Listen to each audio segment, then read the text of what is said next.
Hey Facebook world, I am showing you guys a new recipe right here in the cast iron skillet.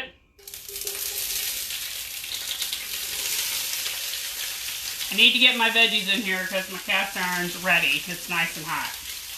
Okay, so our cast iron skillet, the 10-inch and the 12-inch just came out for spring, summer of 2020, and I'm loving it. So I personally have never cooked with cast iron, ever. And so it was new to me. Now, my husband, he has cooked with cast iron before, so he actually knew, obviously, how to cook on it, and plus what Pampered Chef has shared about it. So I am sharing a recipe tonight that I've made before, and we love it, and it's called Blackened chicken. And it's going to go, we're going to cook for a while on the stovetop, and then we're going to move it down in the oven to go ahead and finish. So the first thing that I did is I had to get the pan nice and hot, so like super hot. And that's one of the things that I've learned with cast iron, that it can handle the heat. So no matter if you're on a stove or 500 degrees in your oven or a campfire, it can definitely handle it. And what I did is I put a little bit of oil in here. I recommend like vegetable oils. Olive oil doesn't do the best with heat, with really high heat, but vegetable will be just fine. Let it get nice and hot for probably 3 to 4 minutes, and then went ahead and added my veggies. So the veggies that I have in here are 1 yellow pepper, 1 red pepper, and 3 green onions just cut up. And what I'm looking for is to get these veggies nice and caramelized, okay? And they have that lovely flavor and texture that you can really only get by searing your veggies. Okay, so we're gonna let this cook and do its stuff in here, and we're gonna do our chicken, or prep our chicken. Oh, I need to do some salt and pepper. And if you're like me, we don't measure in our kitchen for stuff like this. Ain't nobody got time for that, right? Okay, so with our chicken, I've got 2 chicken breasts going on in here, but they're super thick. And a lot of times we are at the mercy of the grocery store with our chickens, right? So I want these a little thinner. So I'm going to use our product, the Close and Cut, okay? And that's this guy right here, okay? Flexible inserts. You guys may have seen me use this before, but it's great for your like grapes, cherry tomatoes, but it's also awesome for those thick chicken breasts. So just put it in there, take your knife, cut it all the way through, and then you have thinner pieces and not as thick, of your chicken breast. So I'm going to do the second one. This recipe calls for 4 breasts, but they're not cut, so I only got 2, so they're not as thick. So I'm cooking for my husband and I tonight, so this will be funny, okay? So I'm going to go ahead and season these with some of our awesome Jamaican jerk rub, okay? Hey Holly, how are you? Okay, where's my, here it is. You can give these a stir over here.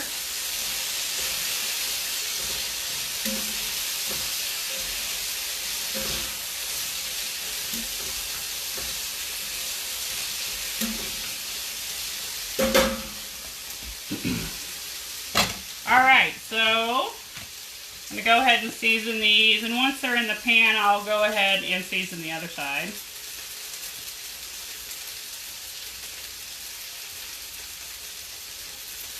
I'm going to give my veggies, probably another minute, and then I'll remove all the veggies, put a little bit more oil in it, and then we're going to add the chicken, okay? So while we're waiting, some things that I want to share with you about cast iron, especially ours. Back in the day, I guess, when you would get cast iron, you would have to season it, which would be like oil it, bake it, oil it, bake it, oil it, bake it. Ours actually comes seasoned and ready to go. And of course, the more you use it, the better it's going to be. a lot like our stoneware. So some of the fear, I think, that I personally had with cast iron was, you know, just kind of unsure of how to clean it, and also it was so heavy. And what I like about ours is that there's handles on both sides. It's not like a cast iron skillet we have had forever that my husband had. It just has the one handle, and it's just so heavy, you know. So I like the fact that ours have the two handles. Then both drip pores or drip spouts on either side. So if you're left-handed or right-handed, you can use it. Okay. So I'm going to go ahead and transport these veggies from my skillet into a bowl. And we're going to get it ready for our chicken. And then I'm going to tell you about cleaning your cast iron. And that's something that's really cool about cast iron, is that not only is it lifetime, it's generational. So you hear of people say, well, I've had mine for my grandma or my great-grandma or whatever. I mean, and that's literally true. I mean, cast iron will last and last and last.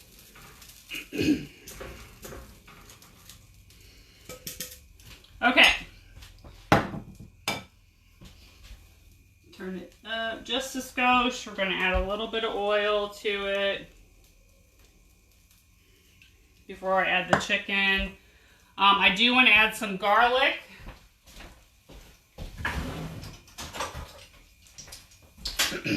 To my cooked veggies here, my seared yummy veggies. They're awesome garlic crust.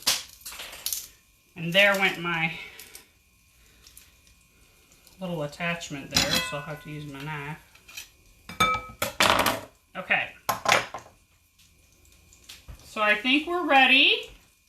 So I'm going to go ahead and move my chicken down.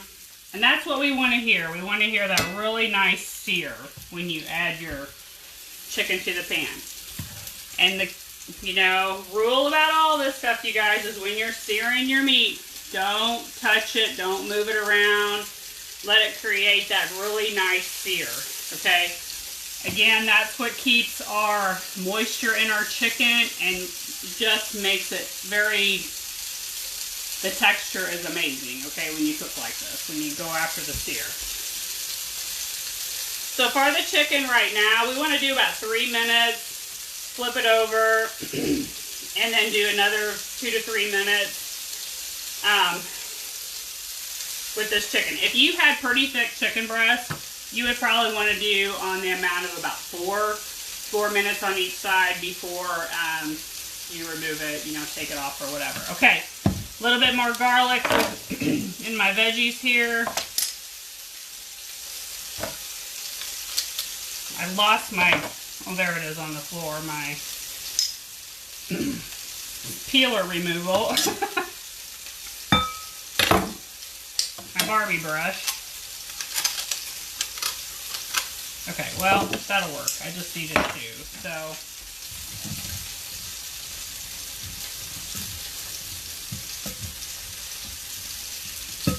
Okay, so cleaning. Okay, so when you're finished using your cast iron, it is definitely okay to use soap and water. You can wash it in dishwater. You definitely cannot put it in the dishwasher. Okay, it doesn't go there. So when you use soap and water in it and you clean it, the key is that you want to immediately dry it. Okay, dry it and dry it good. Okay. One of the ladies on my team talked about how what she does with hers is after she has it dried with a towel, she'll come and put it over a burner and turn her burner on for like a minute to kind of let the heat kind of dry it out too. So that's a really good idea as well. Now, what I like to do with storing it is I put maybe a little bit of oil down on it and kind of rub it all into the pan, and then I just put it in my oven or wherever you store it to keep it from rust, you know, the rust, okay? If you do end up getting a little bit of rust on your cast iron, you take, excuse me, some steel wool and kind of just work that rust out, wash it up real good, oil it up, you're going to be good to go, okay? All right, so So this is what we're looking for here on this blackened chicken. That really nice sear on there. I mean, it's just, oh my gosh, it's so good. And this Jamaican jerk seasoning is awesome for chicken recipes. And again, this chicken is not going to be, excuse me, cooked through, because we are going to finish it at, let me see what it is, 400 degrees in the oven. I'm going to move the chicken over, add the veggies over on the other side, and we're going to put it in the oven for 400 degrees for about 8 to 10 minutes, okay? Then to top it off, when you take it out of the oven, I recommend, and this is in the recipe too, take some fresh lime, squirt that over your plate with your chicken and your veggies, and it is the bomb. Also, you could shred up some of this chicken and make a fajita out of it if you want to do that. You really don't need to do that so much because of the flavor of the Jamaican jerk. It's just the bomb. Okay.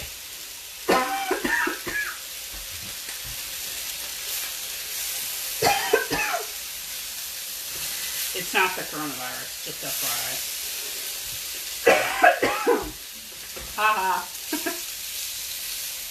All right, I'm going to go ahead and turn the heat off.